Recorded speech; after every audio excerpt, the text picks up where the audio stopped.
So, stop treatment trials. We are hearing about some trials for stopping treatment for CML nowadays. Can we know how many such trials are there and where are these trials conducted? How many patients are involved in these trials worldwide? And what is the eligibility criteria for patients who can enroll in these stop treatment trials? Maybe I should start with Dr. Ross, if you could, because Dr. Ross has involved a lot in clinical trials. So, how many trials are there? There must be, I think, maybe around 10 that have either been completed or currently underway. And I think that if you include Euroski, which is the large European collaboration, there are well over 1,000 patients, maybe even close to 2,000 if you include all of the different studies when they are eventually completed. Mm-hmm. So although the published experience so far is probably around 400 patients, I think within a couple of years we'll probably have a couple of thousand patients who have stopped their drug and been closely monitored. And the third one, eligibility criteria for patients who can enroll in these top trials? So those criteria are changing all the time. In the first studies, the Australian study and the French study, we took only patients with no detectable leukemia for at least 2 years. 2 years. For at least 2 years. So in some cases it was 4 or 5 years. In the more recent studies, there's been a slight relaxation, and so now they're requiring MR 4.5, but not necessarily undetectable. So very low, some negative but some positive. So this small relaxation in the first study that's been reported doesn't seem to make much difference to the risk of relapse, but they're still requiring a couple of years. Whether it's possible to shorten that time, we don't know. So far we're requiring two years of very deep molecular response. Okay. And I should emphasize that we talked yesterday about the quality of testing.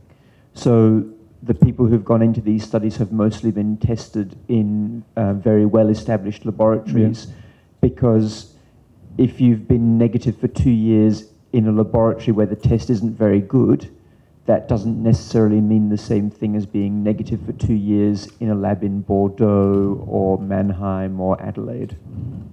Okay. But looking at the situations now, like the CML population, CML population is mainly on the Asia Pacific. Would you see that in the next few years, the trial will be extended more on the Asia Pacific populations? Would you see that in the next few years income? Well, I would certainly hope so. Japan is currently conducting a couple of studies. I think for the... Has there been any trials that have been conducted in the Asians? So the Korean group has reported on some experience, which I think was not a prospective clinical trial, but a retrospective analysis of patients who'd stopped treatment. And they saw quite similar results to the studies reported from European populations. Any of the panelists you want to add, Dr. Hari, Dr. Chang?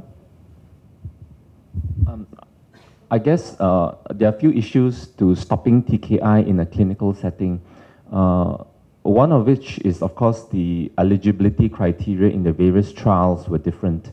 Some were complete molecular response, some were MR 4.5, 2 years, 1 year, some had to have at least 5 years of imatinib therapy, so it's very unclear at the moment from a clinical point of view. If anyone were to want to do it in a clinical setting, I think it's going to be very difficult. But the major issue that is facing us today, I think, in the Asian Pacific region is really the standardization of the PCR testing. And what is considered a standardization? Is it a harmonization with an established lab, or is it a standardization with a WHO reagent? And many of the laboratories I know here use a commercial assay, which has its own standardization. It has its own correction to an international scale. And many of our laboratories also subscribe to a international agency external quality assurance agency like a UK agency or an Australian agency. But I still think at the moment it is not very well standardized. So until such time, trials in Asia Pacific is not that possible. I think in a clinical setting, if you were to, you have to do it in a very rigorous setting. And you know, the PCRs must really be standardized, because otherwise there will be, when we say 4.5 or 4 log or CMR, we actually mean different thing in different labs. You know, we are not talking about the same starting point. So, you know, and what is CMR for 1 year, what is CMR for 2 years is different from my lab, say from Adelaide, for instance. So that is one. The other one is that the availability of the molecular testing, because the failure criteria is just as important. Because the minute you stop, you have to be monitored at least monthly, at least maybe perhaps for the first 6 months, and then, you know, and then go on from there. And what is your turnaround time? How reliable is your test assay? That means, you know, if we are going to say a 5 log increase or an MMR has a failure, for instance, is your lab reliable in detecting the failure? Because the main issue here is safety. You know, you want to ensure that, you know, the patient doesn't lose the response. If he loses the response, he is able to get back into his safety zone. Yeah, Pat, you have something to say? I mean, I have a question for Dr. Chang and Dr. Hari, maybe. I know in the real life setting, patients are stopping outside of clinical trials. We know that. So I wanted to know if you have some experience outside of the clinical trials. And I think it's very important that we recognize this reality and perhaps make sure that we have a registry or something, because I think we're missing the opportunity of learning from these experiences that are happening in real life. I don't think we have any sort of experience. Generally what happens is we come to realize that they have stopped the medication when they come with a So that's the most common scenario. So many patients who are already in major molecular response or a complete molecular response, they do ask you whether they can stop the medication, but we discussed that it can be only done within the framework of a clinical trial. And I don't think we have any significant numbers who would have actually stopped the medications, no. So, and they would have just randomly stopped, not based on the fact that they have a major molecular response or a complete molecular response. Now, given that one of the backbones of any stoppage studies is the proper molecular monitoring. So it becomes a huge responsibility also from the patient's perspective, because you need to be monitored much more frequently. It is expensive to be monitored almost every month, and that's what many of the trials have done. And that will not change in a hurry, because nobody is confident as to how things are going to turn around, and we need to initiate treatment the moment there is the surfacing of the BCR-ABL transcript beyond a certain level. So unless you're prepared to do this, unless the patient is responsible enough to be to come for the studies, I don't think we are justified at this juncture to stop the medication randomly just because the patient has achieved a molecular response for a certain time frame. Currently for us, because of cost issues and logistics issues, patients are monitored by PCR every 6 months once they enter MMR. So if at all they have stopped therapy, I guess the only way that we would pick up is from the monitoring of the PCR. Also, we have a very active MAX family group within the hospital, so you know there is a lot of active tracking. So if at all they have stopped, I think we don't have registry, and probably we are unaware, and probably those people have stopped are those people who have lost their response along the way. Can I ask Dr. Ross, but is it safe to say that in general, what I understand is of the trials, about 40% of patients are able to stay off drug, right? So in the first studies from France and Australia, we found an average of 40% stayed in remission. Those patients had around half of them were treated with imatinib only, and around half were treated with interferon first and then imatinib. And we see a small difference between those who only had imatinib and those who also had interferon. So the chances of staying in remission were slightly higher for those who previously had interferon, so they were around 50%, and those who'd only had imatinib were more like 30%. So I think for most people, of course, they will only have had imatinib. So we think that for that group, it may be closer to 30%. So I'm curious why the ELN guidelines are not saying that you should use interferon first before imatinib, if that's what you're seeing in the data. Well, that's very complicated because I think we know that imatinib is a better drug than interferon. That's been very clearly shown. And we know that some people were very lucky on interferon and did extremely well. So we think that maybe what we're seeing is that those people who stayed on interferon for many years and then switched to imatinib, they were the lucky ones on interferon. So that doesn't necessarily mean that interferon made things better. Maybe they were just lucky from the beginning. Okay, I guess The problem with interferon is we have never been able to identify who are going to respond and who are not going to respond. So it is a random surfacing of patients who will do well. So, but we know that one fact is clear, that those patients who respond to interferon, they have a durable remission, and which does not require any intervention for long periods of time, or sometimes even permanently. So you get a functional cure sometimes with interferon. In fact, we had about 40 patients on interferon during the pre-Gleevec days, and we actually have one patient who is still in, complete molecular response, alive, running around somewhere, not needing any therapy, and he is really one of the lucky few amongst the 30 or 40 that we have treated. So there are such patients, really. And I suspect also the toxicity of interferon depends on your clinician, how you use the drugs. Those of us who have used interferon are very comfortable with it, in terms of how to get the patient to deal with the side effects. And today with the pegylated interferon, to me, they're actually more tolerable. So some of us still like to use interferon. In CMLs as well as in myeloproliferative disorders, we still use a lot of interferon, so we are quite comfortable with that. But I also think that there is no commercial push, to further pursue this, whether there's any role of interferon in those patients, for instance, in major molecular remission or complete molecular remission. Is there a role of adding interferon in that kind of stage to sort of make it more robust?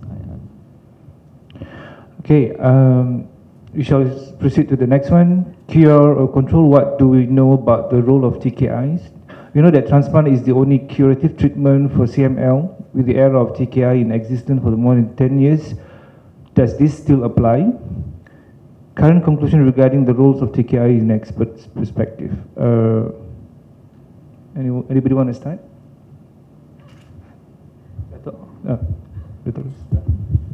So the first thing to say is that transplants don't always cure people. And there are cases of people relapsing even 20 years after a transplant.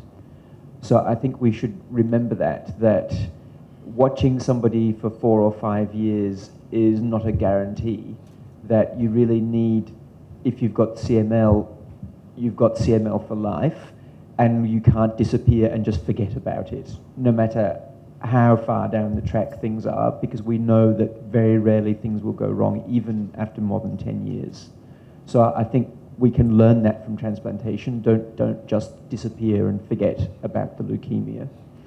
But for most people, late after transplantation, they are cured, but there are some rare exceptions. For the clinical trials where we've stopped a TKI, we now have patients in Adelaide who've been off treatment for 7 or 8 years, no treatment, still PCR negative on every test for 8 years.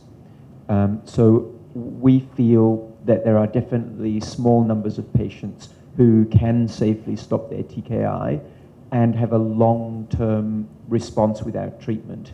Now, 7 or 8 years is not forever, but it's looking very positive. as long as you can carefully monitor those patients in a high-quality laboratory. And we know that for those who did relapse, that they responded very well to restarting treatment.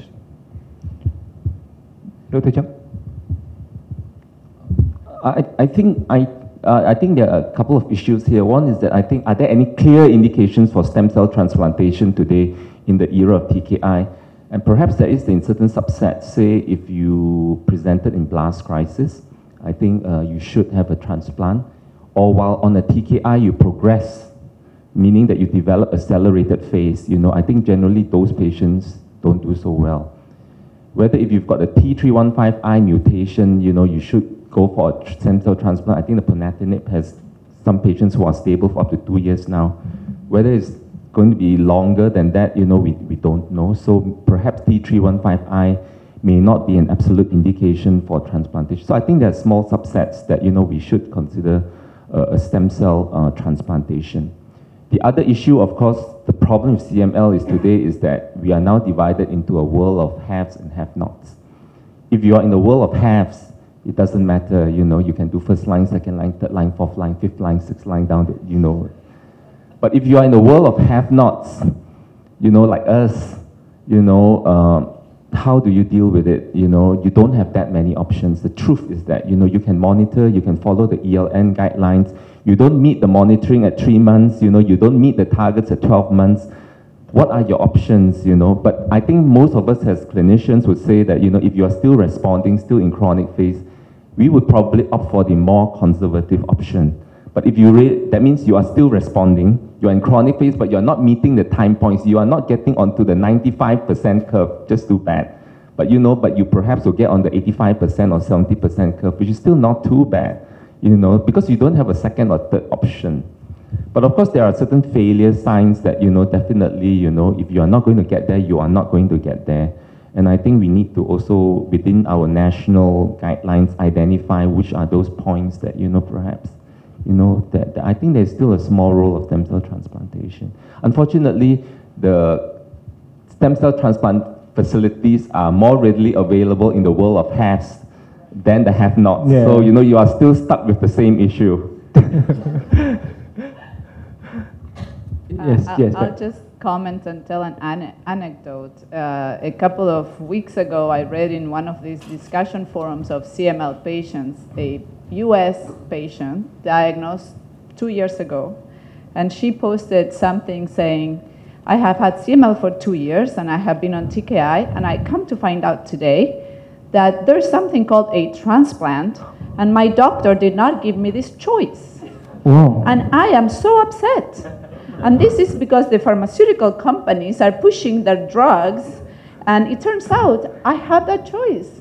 And all the people in the forum very gently tried to explain to her that, transplant was the thing of the past, and this is much better therapy, but there was no way she would take that. She said, I still would like to have that choice, and now I am going to tell my doctor that I want to have a transplant. So that's the world we live in which patients diagnosed today don't even know about transplantation. Yeah, transplant shouldn't be something in the past, right? I mean, we should have like something salvage thing before we fail.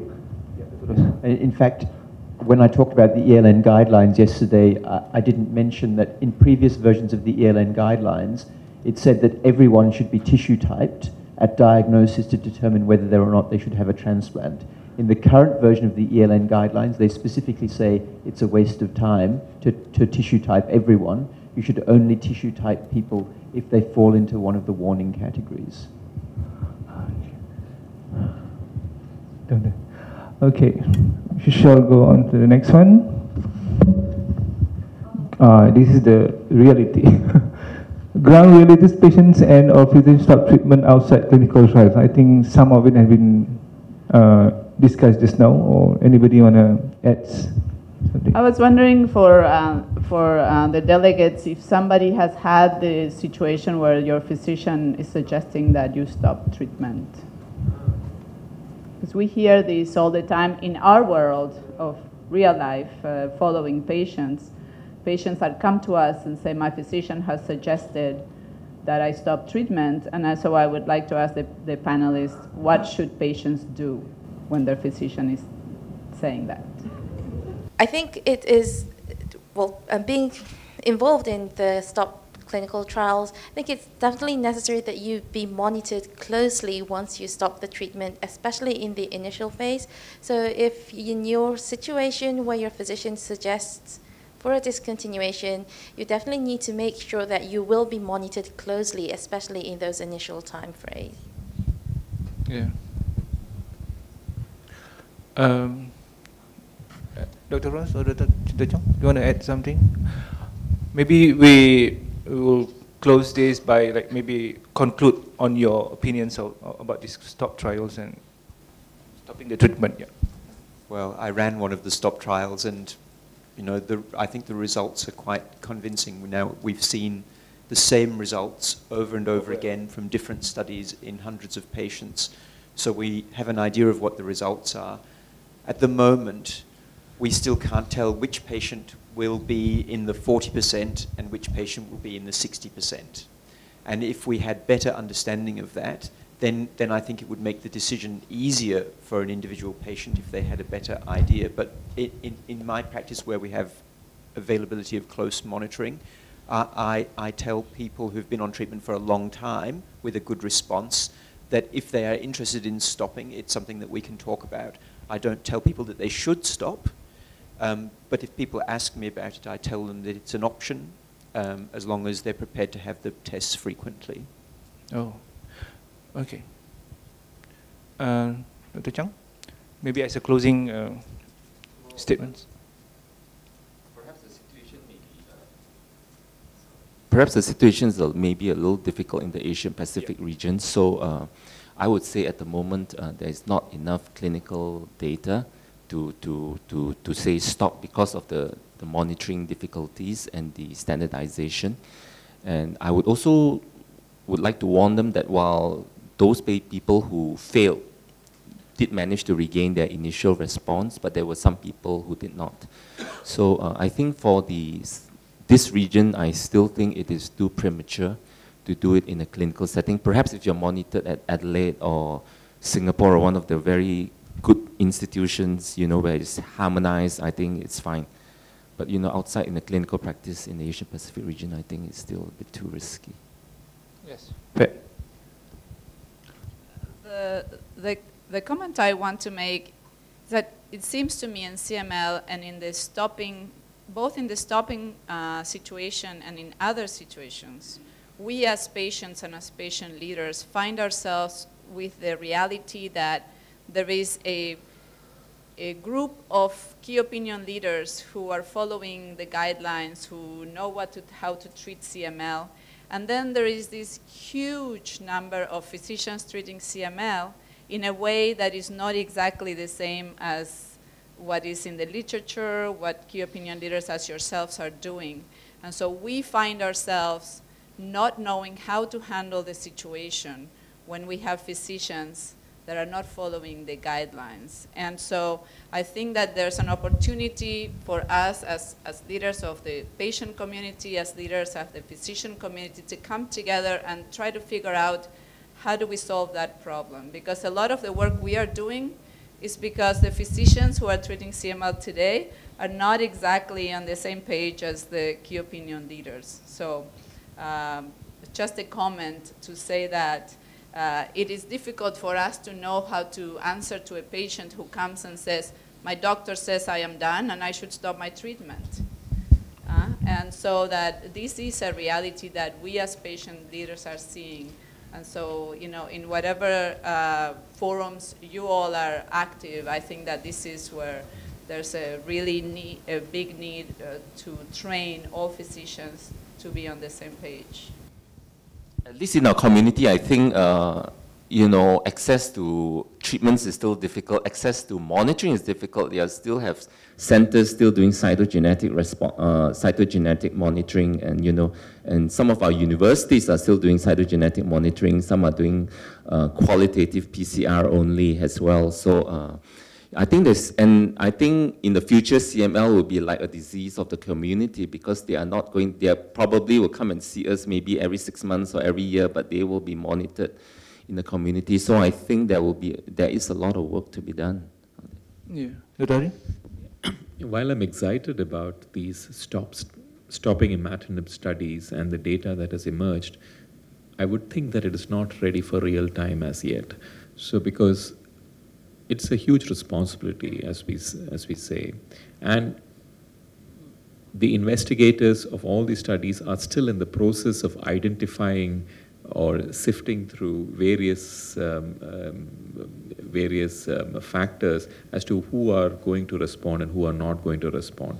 Whether the candidates who have an early response are going to be the candidates for STOP studies later on, or whether there are some other factors that come into play which will separate the people who are likely to benefit from stopping imatinib studies. We do not have, it's still a big collage over there, and we do not know who is going to work. But I would say that we need to be patient over here a little bit before we have, 8 years ago we never knew much about early responders. Now we know very well about early responders. Earlier we used to talk about the concept of response at any point of time. Now we're talking about early responses. We're talking about deeper responses now as against lesser than deeper responses. And we know the outcomes are different. So I'm sure that we'll be able to identify some subsets of patients who will actually, and provide that option to these patients at a later date. Till such time, I think they strongly feel that all these things should be only within the framework of a clinical trial and not as routine practice. Yeah, thank you. Last remarks, Dr. Ari. So I definitely agree with all that has been said, and personally I think stopping is one of the potentials that we have in the near future. Definitely according to what is available to you, stopping may not be an immediate option, especially in terms of the close monitoring or the drug availabilities that you have in hand. So I think it's going to be a good discussion between you and your physician, and sometimes as a patient I think you need to educate your own physician as to what is supposed to be the best treatment option for you. Yeah, thank you. So as a conclusion, I would say that it is not feasible if it's outside clinical trials, at least in our regions, and we have to depend on the emerging data from the region or the centers that have good facilities, monitorings, and research. And for the time being, I think the Asia Pacific community should concentrate. If we are going into direction of stopping, we should settle the issues of monitorings and to getting a standardized monitoring before we really even think about doing